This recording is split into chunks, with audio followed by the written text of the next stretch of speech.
If there's one institution in this country which has been largely apolitical, largely incorruptible, and which has delivered each time that they've been called out, you would agree, most of you would agree, that it's the Indian Armed Forces. Whether it's an external aggression, internal security problems, or aid to civil authorities, as what's going on right now in Chennai, our soldiers have always been there. Troops in combat have a very, very tough situations at times.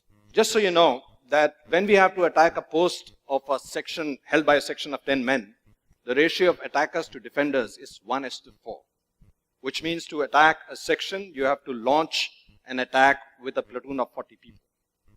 In the mountains, this ratio changes from 1:4 to 1:10. Because if you have a section of 10 men holding a post, a company minus of 100 have to launch the attack, because only then about 10 or 15 will reach on top. That's our attrition rate, 80 to 90% attrition. And unlike corporates, our attrition is permanent. Like most mistakes in the army, our mistakes come home in body bags.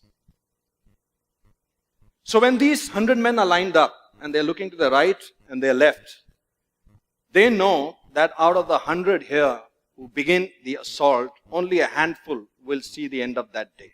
Most of them would be dead, and many of them would be worse than dead, handicapped, amputees. And yet, they will write their last letters to their families, to their parents, to their unborn children at times. They will heft their battle packs, cock up their rifles, roar the war cry of their Paltan, and they will launch that attack. A question I ask very often in B schools is, why do our soldiers do this? And across B schools, from the young students, from the cream of our country, the future leaders, the answers that I get is because of patriotism, because of the national flag, because of the uniform. They do it for us. That's what they tell me. And that sounds very nice and warm and fuzzy inside. Until I put up the map of India and ask a very fair question. I ask them a question that if you believe your army is doing it for you, where are they doing it? I ask them, where is Kargil? Where is Siachen? Or where is any one of the hundreds of battlefields where our soldiers have fought? And now something really funny happens. Bright kids who can point out San Jose, San Francisco from the world map struggle to point out where is Siachen, where we have been fighting for the last 3.5 decades. I'm sure you guys all know where Siachen is, right? It's only those kids who don't know. While in the past, our lack of knowledge of our own army would have been shameful and sad, right now it is suicidal. And let me tell you why. When I joined the army, I came from a fairly conventional background, a South Indian family, and we had this whole construct of jhuta, and you can't drink from someone else's cup or eat from someone else's plate. And it was more to do with, I think, tradition rather than caste or discrimination. But you had a sense that you were different from the others. So imagine my shock that when I joined the army, we were given this one enamel mug. And that mug was your coffee mug, it was your shaving mug, it was your bathing mug, and it was your, every other mug. You got it. Then got a little worse because it's a regulation issue. So despite scratching your name on it, they would get interchanged. And so you could be drinking your coffee from someone else's every other mug. And that might sound weird to you, but for us, it was battle inoculation, because before you knew it, someone else's blood could be coursing through your veins. When a soldier is wounded, he doesn't really care whether he's getting the blood from a Christian, Muslim, Sikh, Jat, Maratha, it doesn't really matter. And that way, the Indian Armed Forces is an amazing place. For example, the 1st Sikh unit, the 1st Sikh battalion, is one of the oldest and the most decorated units of the Indian Armed Forces. This was the unit which was airlifted in October 1947 to stop the Pakistani Lashkars who were raiding Kashmir.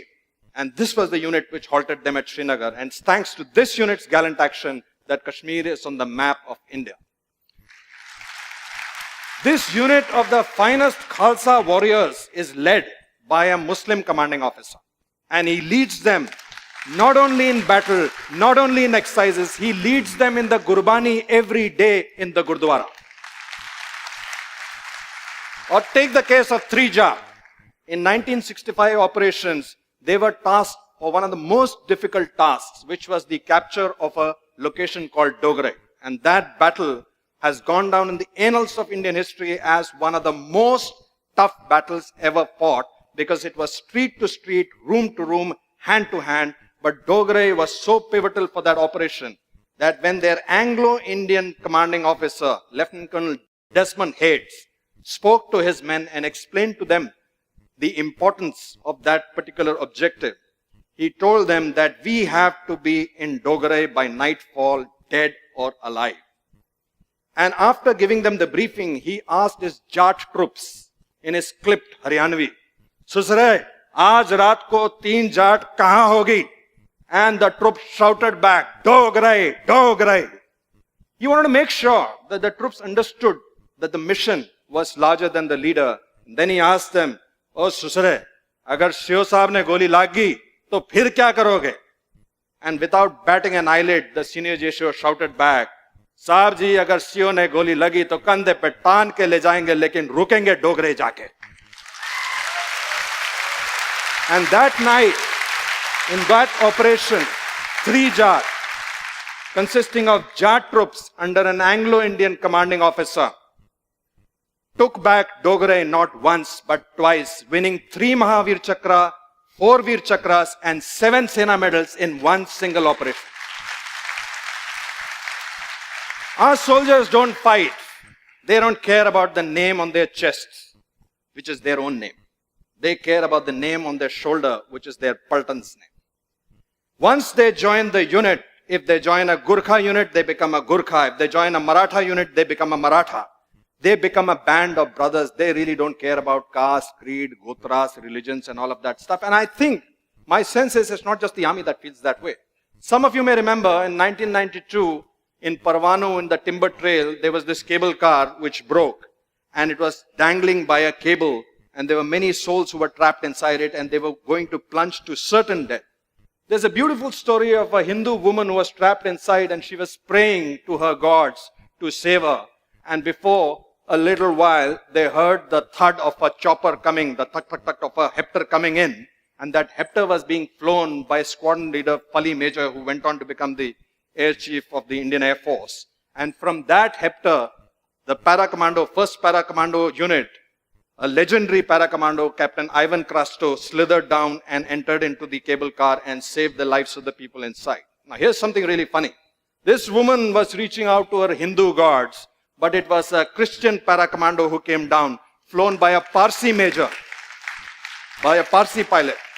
And we have seen this across the board when we are going for rescue into natural calamities or floods or even 2611. Neither the hostages, neither the people who have been rescued, nor the people who are rescuing really care about the religion, the caste, the creed, the composition of the troops who are coming to save them.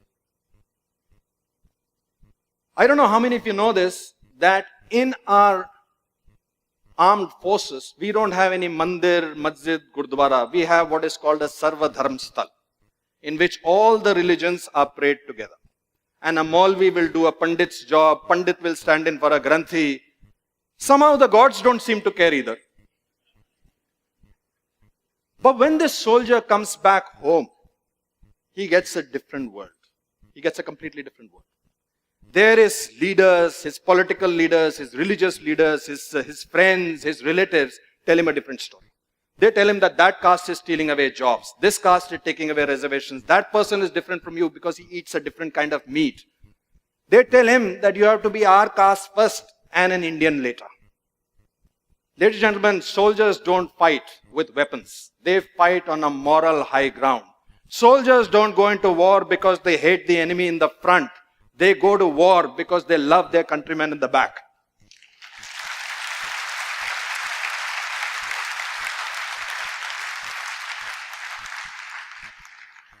Leaders across spectrums have their own agendas. Some people want to win elections, some people want to get more power, and some people genuinely want to do good for their own communities.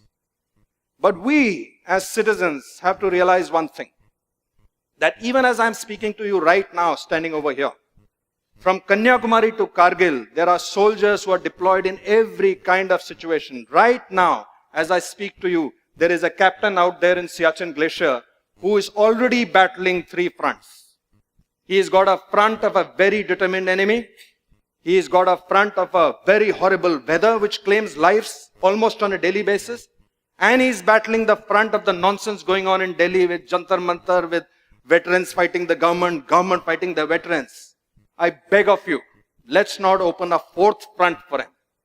Let's not forget that the strength of this country, which is symbolized by your armed forces, is the unity of its diversity. Let's not forget that. Jai Hind. Jai Hind.